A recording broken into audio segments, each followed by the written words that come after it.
Hello students, good morning, नमस्कार। मैं हूं लेक्चरर हरी सिंह और आज आपको इंग्लिश के वीडियोज़ में आपको पढ़ा रहा हूं मैं आर्टिकल राइटिंग के नियम, कैसे लिखा जाता है, कितने नंबर का आता है, कितने मार्क्स का आता है, ये सारा का सारा मैं आपको कैसे लिखी जाती है, इसका फॉर्मेट वगैरह सब कुछ बता रखा है। आज मैं सिर्फ जो आपको इसको क्या बता रहा हूँ, इसको बता रहा हूँ आपको कि इसका प्रैक्टिस करवा रहा हूँ। तो कई आर्टिकल राइटिंग मैंने आपको प्रैक्टिस करवा दिए हैं। तो आज है article writing state of education today. State of education today की आज जो है हमारी एजुकेशन की जो स्थिति है उसके बारे में मैं आपको बता रहा हूँ, ठीक है नहीं। तो आज हमारी एजुकेशन की क्या हालत है, क्या स्थिति है, वो मैं आपको बता रहा हूँ इस वीडियो के माध्यम से। तो ये जो है, अब देखो, education is the process of facilitating learning और द एजुकेशन।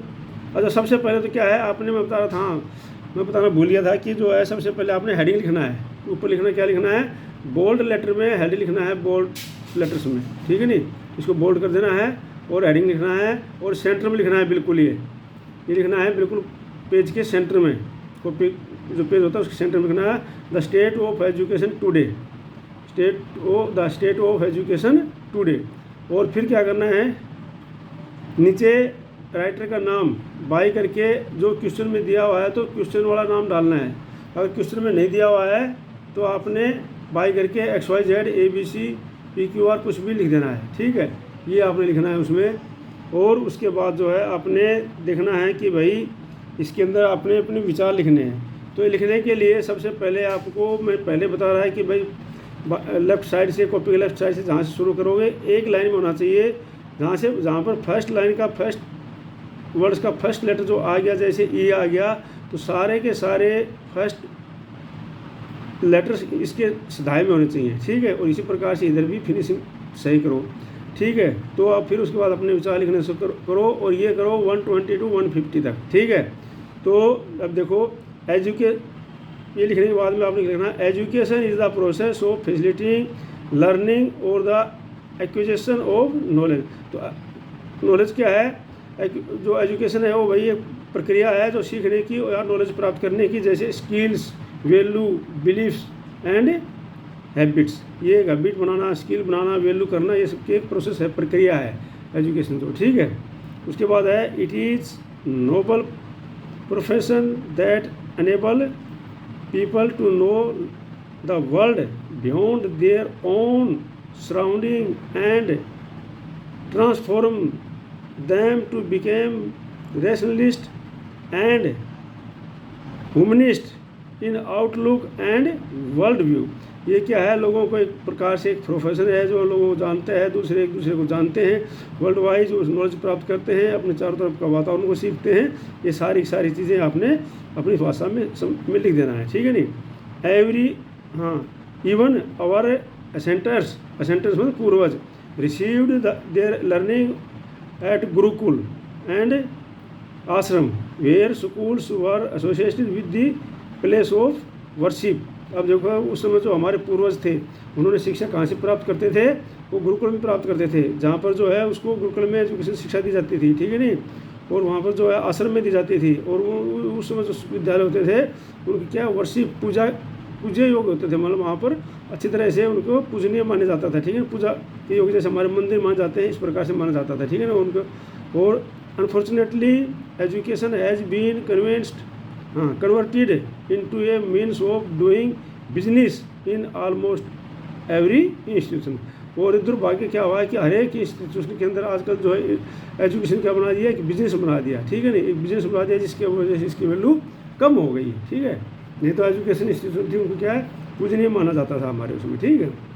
सच इंस्टीट्यूशन से a huge amount in return for its the facility they provide.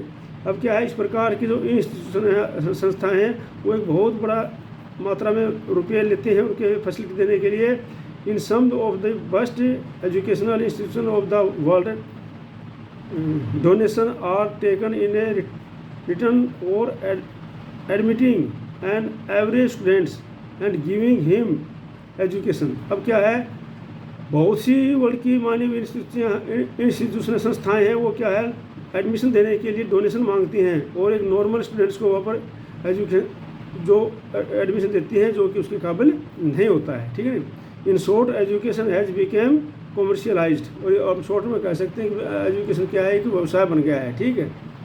अब क्या है, as a result this commercializations students not only lack basic communication and problem solving skills but have also become victim of the unrealistic, pointless and mindless rat race। अब क्या है, ये इसके कारण क्या हुआ गया, जो कमर्शलाइज बनने के कारण बच्चे क्या हो गया कि इसकी उनके अंदर क्या है, कमी हो गई कम्युनिकेशन स्किल की और प्रॉब्लम सॉल्विंग, मतलब समस्याओं को सुलझाने की ये एजुकेशन उनको मिल नहीं पा रही है, और ये उनके अंदर कमी हो गई। वो सब क्या हो गए, एक अवास्तविक और पॉइंटलेस जो है, माइंडलेस जो है, पॉइंटलेस और माइंडलेस जो है चूहे की रेस में घूमने लग गए। रेट रेस मतलब चूहे की रेस में दौड़ने लग गए, जो बिना योग्य एजुकेशन प्राप्त किए, ठीक है नी। The math oriented education system thus promotes rote learning, corrupts creativity and originality. अब क्या है, इस प्रकार से जो ये ओरिएंटेड एजुकेशन सिस्टम है, इसके अंदर रोट लर्निंग हो गया और जिसके अंदर क्रिएटिविटी जो कम ओरिजिनलिटी की कमी होगी, ठीक है नी। The growth of commercialisation of the education has led to the flourishing of coaching centres where the real purpose is lost. जो अब क्या है, जो कमर्शियल एजुकेशन के अंदर क्या हो, सिर्फ एक क्या है, कोचिंग सेंटर की तरफ से बना के रख दिया, जिनका वास्तविक पर्पज था एजुकेशन का वो क्या है, लॉस्ट हो गया है। The need of the hour is to redefine the purpose of education and create schools which provides quality of education। और हमारे को भी आवश्यकता है एक बहुत बड़ी अच्छी जो स्कूलिंग एजुकेशन जिसके अंदर क्वालिटी एजुकेशन प्राप्त कर सके हमारे बच्चे, इस प्रकार की संस्थाएं स्थापित करने की आवश्यकता है। तो ये था आपका आर्टिकल राइटिंग, इसमें आपने दिमाग लिखना है, अपने विचार लिखने हैं, कुछ भी आप लिख सकते हो। 120 to 150 तक होना चाहिए और इस प्रकार से, और उसके बाद इसको चारों तरफ से आपने बुक क्लोज कर देना लाइन खींच करके, और बढ़िया से इसको आप पेन के यूज करते हुए लिखना है। और इस चैनल को जो है सब्सक्राइब नहीं किया, सब्सक्राइब कर लो, क्योंकि मैं इसके अंदर Hindi, English, political science, history, geography सारी क्लासों के टॉपिक डालने वाला हूँ। मोटिवेशन वीडियो भी मैं इसके अंदर डालता हूँ ताकि बच्चे जो एक्टिव रहें, ठीक है ना। तो जिसने भी सब्सक्राइब नहीं किया है वो सब्सक्राइब जरूर कर लें और लाइक करें और शेयर करें, ताकि किसी न किसी भी दूसरे बच्चों को फ़ायदा हो। इसमें कोई नुकसान नहीं है शेयर करने में आपको, इसमें कोई ऐसी वैसी बातें नहीं लिखी है, डुप्लीकेट बातें नहीं लिखी हैं, ओरिजिनल बातें मैं जो इन वीडियो में भेजता हूँ, जो चीज़ वास्तविकता है वही। कोई भी बनावटी या डुप्लीकेट बातें मैं कभी भी नहीं भेजता हूँ, ना कोई इसमें किसी प्रकार का पैसे का चक्कर है, ना कोई पैसा कमाने का चक्कर है, सिर्फ आपको जो है एजुकेशन देने का चक्कर है। तो इसको सब्सक्राइब कर लेना ज़रूर। जय हिंद, जय भारत।